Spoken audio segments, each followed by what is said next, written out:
जैसे ही एक भिखारी की आवाज़ एक महिला के कानों तक पहुँचती है तो वो दौड़ी-दौड़ी भिखारी को रोटी-सब्ज़ी लेकर खिलाने के लिए चली आती थी। अब हर रोज़ वो भिखारी आता था और महिला उसे रोटी खिलाने के लिए चली आती थी।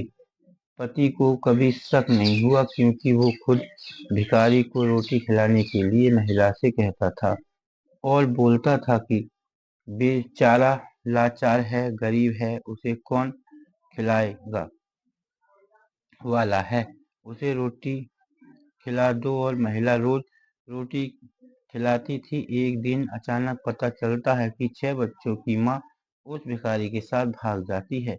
घर में रखा सारा पैसा जेवर लेकर और प्रेम कहानी भिखारी के साथ कैसे शुरू हो गई। जब पूरी कहानी निकलकर सामने आई तो हर कोई हैरान था। नमस्कार दोस्तों, आज की जो सच्ची घटना आपको सुनाने जा रहा हूँ वो सच्ची घटना है उत्तर प्रदेश के हरदोई जिले की है। हरदोई जिले का थाना है पुल थाना। 3 जनवरी 2024 को एक शख्स थाने में दौड़ा आता है और सीधा कोतवाल साहब के ऑफिस में जाता है और बोलता है, सर मेरी पत्नी गायब हो गई है। मैंने अपनी पत्नी को हर जगह ढूंढ लिया है लेकिन मेरी पत्नी का कुछ पता नहीं लगा। मेरी पत्नी का किसी ने अपहरण कर लिया है।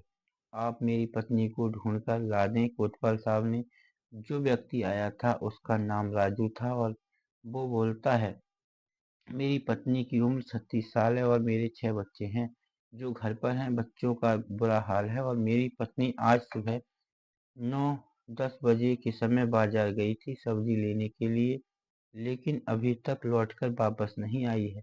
उसका फोन स्विच ऑफ आ रहा है। मैंने हर जगह ढूंढ लिया, पता कर लिया, लेकिन पत्नी का कहीं पता नहीं लग रहा है। जब थाना प्रभारी को ये बात पता चलती है तो वो बोलते हैं, जरा संयम रखो, हम तुम्हारी पत्नी को ढूंढते हैं। अब 3 जनवरी निकल जाती है। पुलिस को भी ये लग रहा था कि 6 बच्चों की मां का कोई कैसे अपहरण कर सकता है। इन दोनों पति पत्नी के बीच कोई लड़ाई झगड़ा हुआ होगा, कहा सुनी हुई होगी, जिससे पत्नी गुस्सा होकर कहीं चली गई होगी। अब 4 जनवरी आती है और 4 जनवरी को राजू फिर थाने आता है और थाने में बोलता है, मेरी पत्नी को ढूंढिए, मेरी पत्नी का कहीं पता नहीं चल रहा है। और वो बोलता है, मेरी पत्नी का शायद गांव के ही एक लड़का जिसका नाम नन्ही है वो भीख मांगता है, उसने ही किडनैप कर लिया है क्योंकि वो भी नहीं दिखाई दे रहा है। मेरी पत्नी उससे बातें किया करती थी और उसे खाना खिलाया करती थी। अब पुलिस नन्हे के बारे में पता करती है तो पता चलता है कि नन्हे भिखारी है जो पूरे गांव में भीख मांगता है। अब पुलिस सख्ती से कहती है कि पागल हो गए हो, जो आदमी भीख मांगकर खाता है और उसके रहने तक का कोई ठिकाना नहीं, वो तुम्हारी पत्नी को क्यों अपहरण करेगा, तुम्हारी पत्नी को क्यों लेकर जाएगा। अब पुलिस इस मामले को गंभीरता से लेती है। अब पुलिस छानबीन करना शुरू करती है और उस महिला के नंबर की कॉल डिटेल निकालती है जो और जानने की कोशिश करती है कि आखिरकार उसने किससे बातचीत की थी, उसका फ़ोन कहाँ पर बंद हुआ था।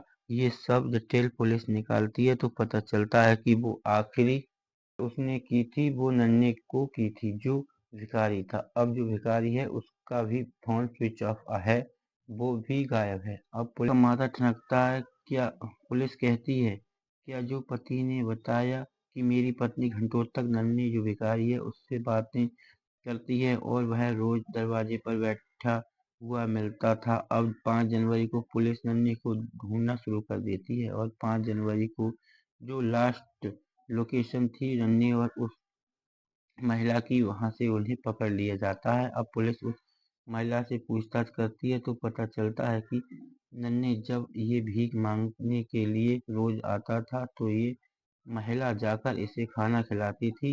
इसी बीच ये जो नन्हे हैं वो हाथ की लकीरें भी देखता है और हाथ की लकीरें देखकर इंसान का भविष्य भी बता देता है कि क्या होगा और उसकी जिंदगी कैसी चल रही है, अच्छी जिंदगी कैसे हो सकती है। और जब भी नन्हे दरवाजे पर भीख मांगने आता था तो महिला इसको गरम-गरम रोटियाँ खिलाती थी, क्योंकि ये थोड़ा ठीक-ठाक भी है। और महिला खुद बताती है कि जो मेरा पति है वो बेकार हो चुका है, बूढ़ा हो चुका है। मुझे नन्हे की बातें मुझे अपनी तरफ खींचती थी, क्योंकि नन्हे हाथ की लकीरें देखकर बोलता था कि तुम खुश तभी रहोगी, तुम किसी अच्छे मर्द के पास जाओगी, तुम्हारा पति तुम्हें कभी खुश नहीं रखेगा और तुम्हें अपनी जिंदगी में खुशियाँ भी नहीं मिल रही होंगी। और इसी बीच नन्हे को ये अपनी परेशानियाँ बताती है। ती घर में लड़ाई झगड़ा करता है, घर में कलेश होता है और नन्हे बैठकर इससे पूरे दिन बातें किया करता है। और इसी बीच इस महिला को नन्हे से प्यार हो जाता है। और ये महिला ना ये देखती है कि ये भिखारी है, बस ये देखती है कि ये अच्छा है, इसकी आदत अच्छी है, ये मुझसे ढेर सारी बातें करता है और मुझे कुछ नहीं चाहिए था। बस मुझे खुशी चाहिए थी, जो मेरे पति ने कभी नहीं दी। और इसी को देखते हुए सारा पैसा उठाती हूँ, सब कुछ उठाती हूँ और नन्हे के साथ फरार हो जाती हूँ। और अब मैं नन्हे के साथ रहना चाहती हूँ। मैंने अपने 6 बच्चों को छोड़ दिया, अपने पति को छोड़ दिया। मैं शादी करूँगी नन्हे के साथ। जब पुलिस को ये पता चलता है तो पुलिस महिला के पति को बुलाती है। पुलिस कहती है, देखो तुम्हारी पत्नी तो नन्हे के साथ शादी करने को कह रही है। पति तमाम गिड़गिड़ाता है, कहता है तुम वापस आ जाओ, मेरे पैसे वापस कर दो। पत्नी कहती है, मैंने तुम्हारे पैसे नहीं लिए और दूसरी बात मैं तुम्हारे घर में नहीं जाऊंगी, ना मैं तुम्हारे बच्चों के पास जाऊंगी। मैं नन्हे के साथ रहूंगी और इसी के साथ शादी करूंगी। अब पुलिस के सामने मामला उलझा हुआ है। अब पुलिस ने भी ये बात बोल दिया है कि ये शादी कर सकती है, क्योंकि उसकी मर्जी है। ये भिखारी से शादी करना चाहे या किसी और से, वो उसकी मर्जी है। मामला बड़ा संगीन है, मगर आप समझ सकते हैं कि महिला का मन भिखारी के ऊपर आया और क्यों आया। इसका मतलब ये है कि महिला का पति अपनी पत्नी को टाइम नहीं दे पा रहा था और महिला का मन कहीं और लगने लगता है।